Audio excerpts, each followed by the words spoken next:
But now's my chance to talk with you a little bit more personally about this incredible thing that's happening with you. Thank you. Did you always imagine yourself being a mother, or is this something that's just kind of happened to you later on? Well, both, actually. I always imagined myself going down the traditional path because that was the path that was presented in culture. And in my own nuclear family life. You grow up, you get married, you have kids. And I did grow up after a fact. And I certainly have dated many wonderful people and some not so wonderful people, but it didn't coalesce into the relationship that becomes formalized before all of your friends and family, and then proceeds onward. So as I approached my 40s, I started becoming conscious of the clock ticking. And even if I hadn't been conscious of it, magazine articles and well-meaning people you meet at parties certainly like to remind you. And in the past year, actually, it was something really weighing on me as I became acutely aware that I was up against the clock. And I didn't even know, sort of what state my reproductive organs were in. Like, I just hadn't done any of that.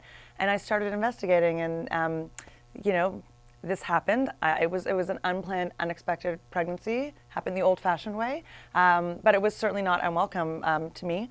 And so that's where I am. I'm pretty happy about it. Was there ever a question in your mind about continuing with the pregnancy? Was this always God, something? No. I mean, because I've known for a number of years that not only did I want to be pregnant and have children at some point, but that the chances were dwindling. And actually, I will say that becoming pregnant has made me, I was always pro-choice, but now I am so much more pro-choice, because in addition to just the fact that there's all sorts of things happening in my body, and they're welcome to me, but I cannot imagine them being foisted on someone. But never mind, I'm also being informed by all sorts of well-meaning people just how this changes your life and how you've got to be able to afford it and all of that stuff. And I've been very aware of just how little single parents, and single moms in particular, are supported once the pregnancy is carried into term. It's like they really care about you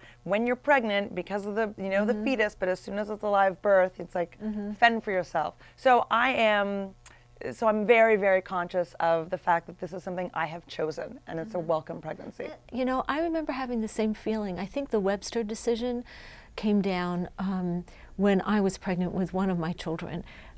Again, like you, a really wanted pregnancy, and yet it also made me even feel more strongly that every woman deserves the chance to make the choice. Of course, and I mean, and we haven't even talked about the fact that there are major health implications involved in pregnancy. I'm very, very aware of that, particularly since I'm 41, so this counts as a high-risk pregnancy. On my medical chart, I am denoted as elderly, so thanks, doctors. I'm very aware that there are complications and that this is a choice that I'm making and a risk I'm taking, but that should be my choice and my risk to take.